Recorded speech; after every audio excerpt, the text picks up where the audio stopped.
Okay, great. Thanks again for having me. My name is Adam Weber. I'm from Krakow.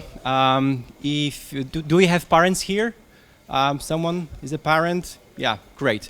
So you're supposed to know Pomelody if you're a parent. If you don't know Pomelody, so my company, just Google it. I will not bore you with what we do and whatever. You can check. I'll get straight to my story for today about plans and throwing them out. So I was a professional musician before I got a businessman. Um, and I studied in Berlin in the music academy, which is one of the best music academies in the world. I was a French horn player. If you don't know what French horn is when you are watching a movie and you want to cry, or you are very excited, probably the French horn is playing. So it's like the horn, orchestral instrument. So I got this teacher there, one-on-one lessons, student and master, and she was older lady, like real German lady, and she was very tough. Yeah, this is very funny. She was very closer. Yeah, it's better. Sorry. So this teacher was very very tough, very hard, and she gave her students very hard time during the lesson. Her idea was to provide us with such environment, very stressful environment during the lesson, and stress us very very much. She was like waiting for our mistakes, and she was yelling, and also she was getting us giving us very very much work to prepare for the next lesson.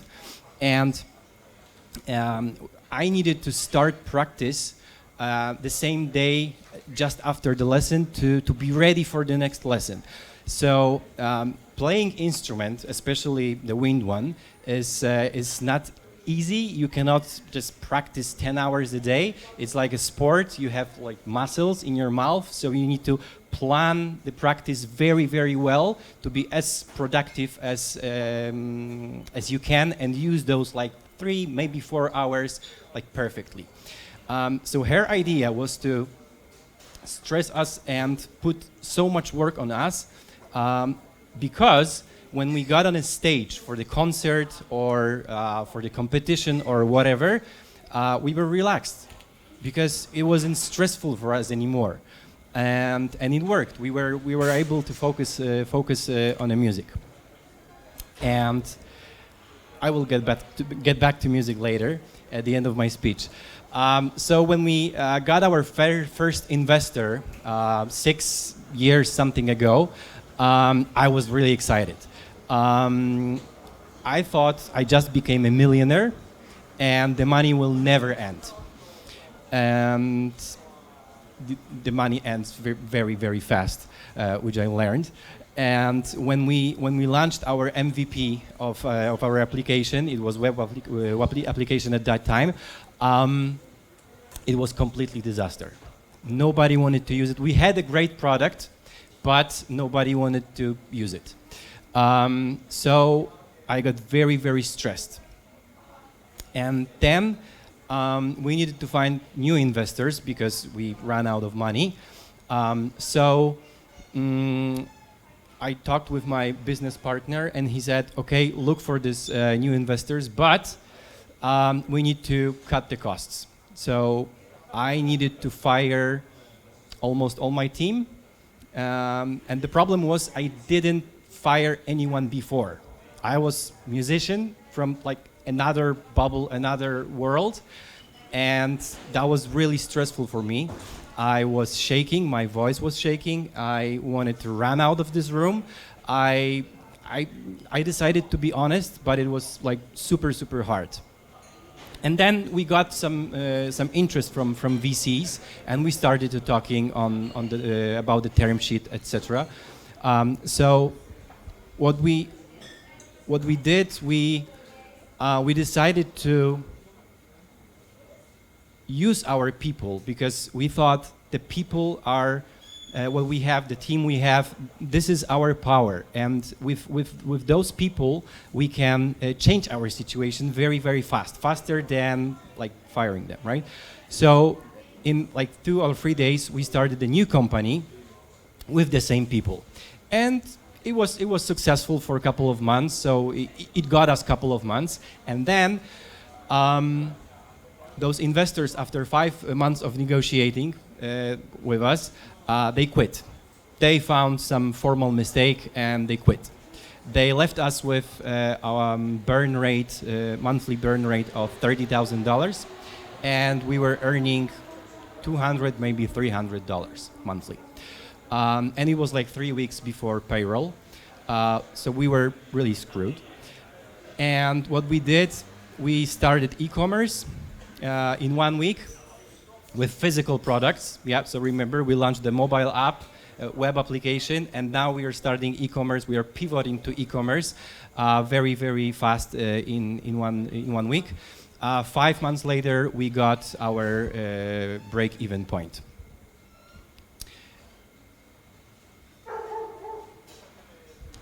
So that time, that journey, achieving this break-even point, taught me very, very, very much.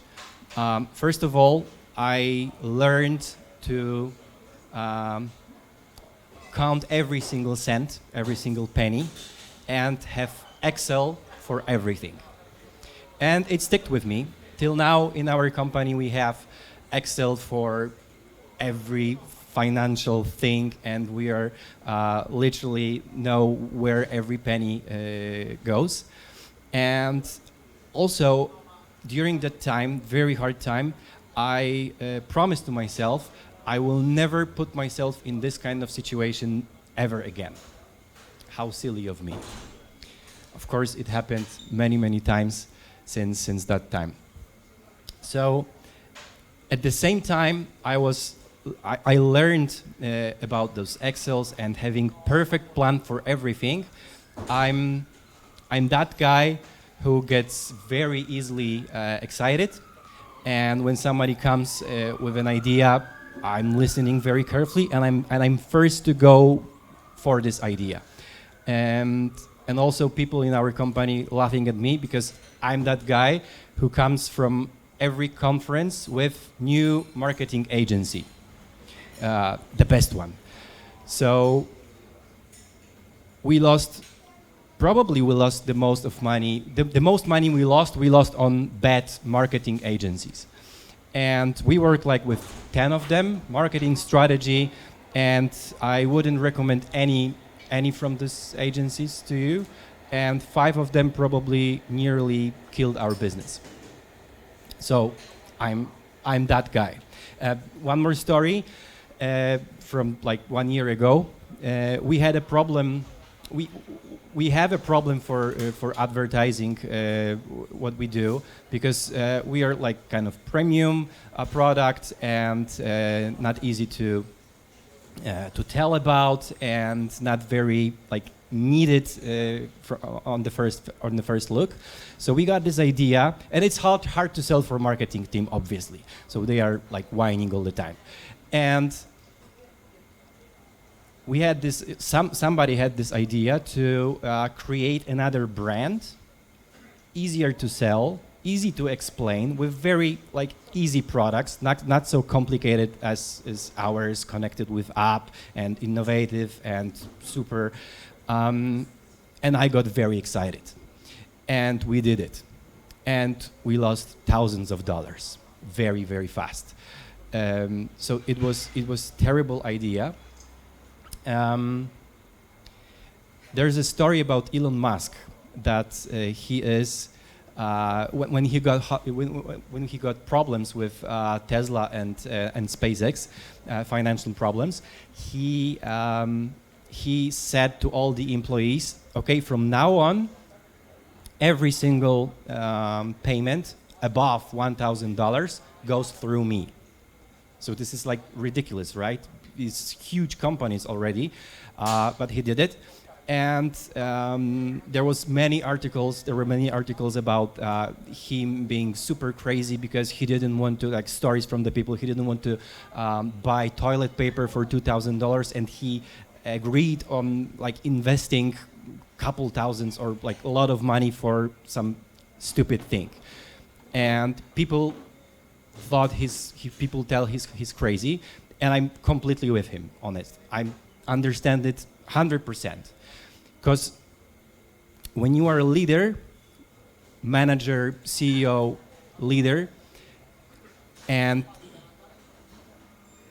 people will always, some people will always tell you you're crazy.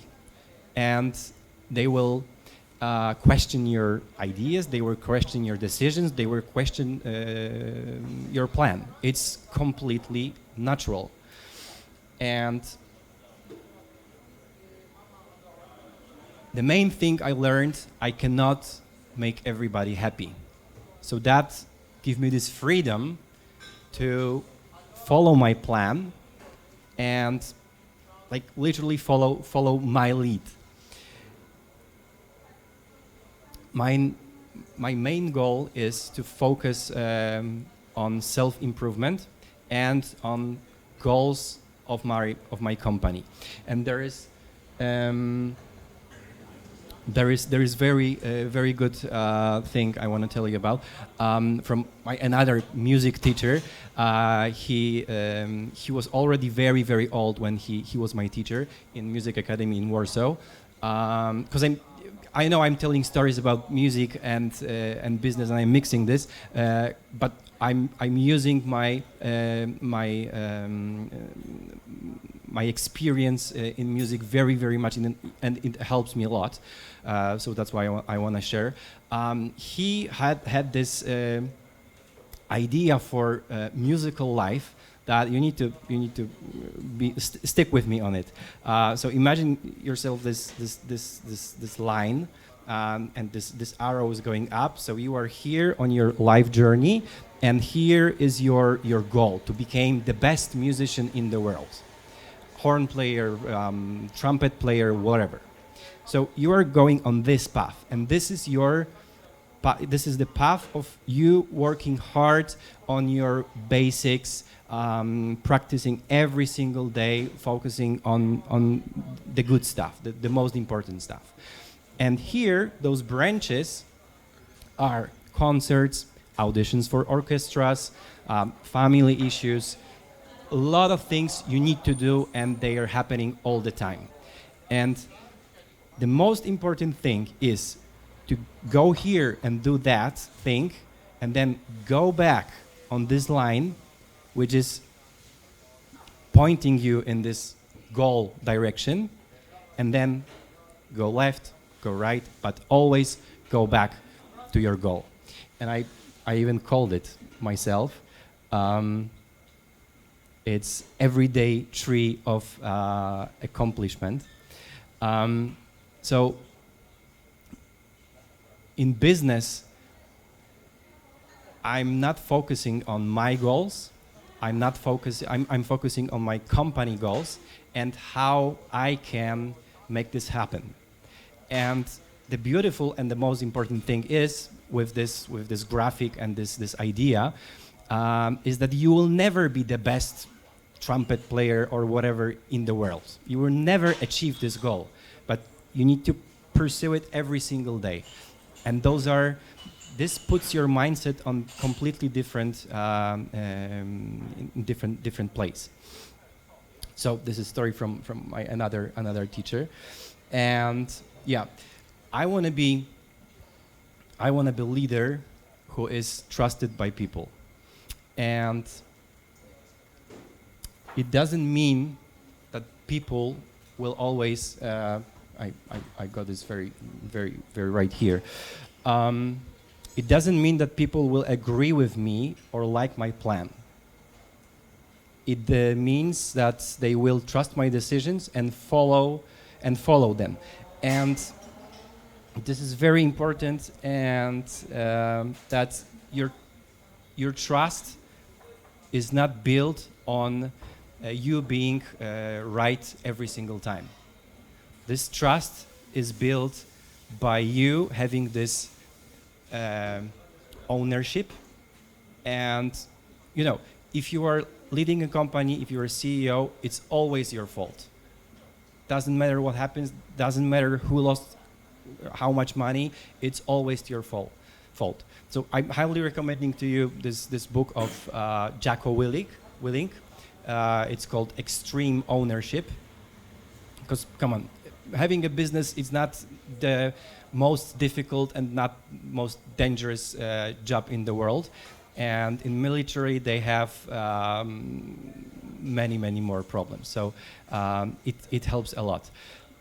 So I'm working on building trust and encouraging people to follow me, follow my decisions, even though I'm sometimes right and sometimes wrong.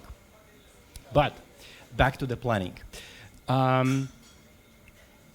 It's not a good idea to be very Excel guy, 100% sticking to the plan. It makes you very stiff and not flexible. So it's logic, right? But it's easy to say, harder to follow. Like with our second easier to sell brand. Somebody came to you with the idea. It's from the other point of view. Someone came to you with an idea. You have everything planned monthly, quarterly, yearly. The budget is perfect. It never is, but yeah, let's say it is. And someone wants to invest money in something, and the risk is great, but the outcome could be even greater.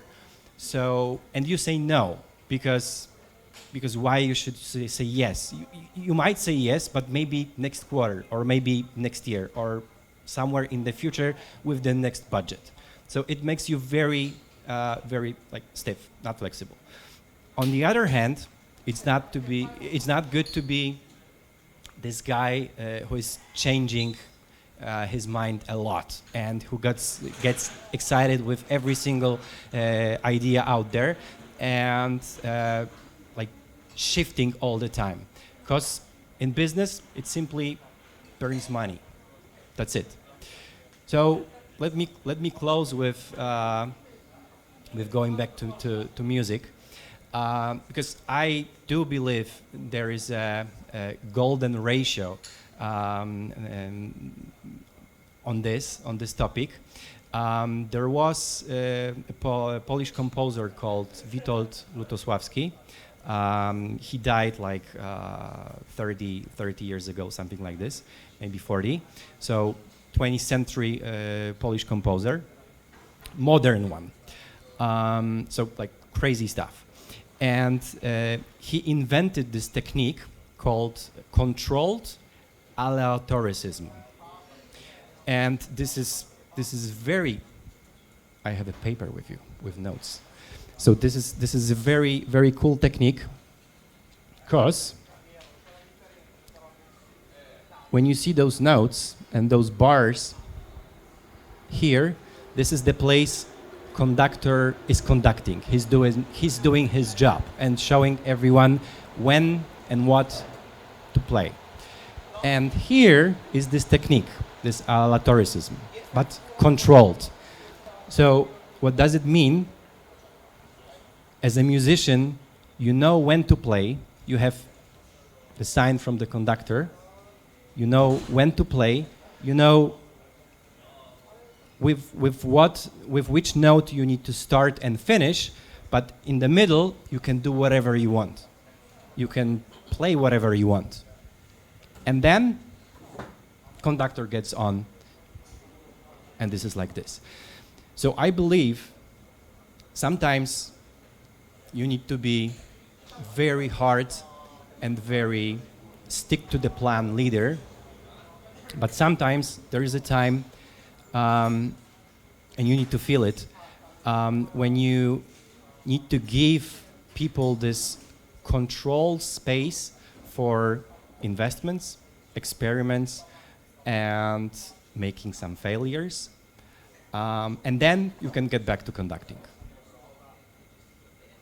That's all from me. Thank you very much.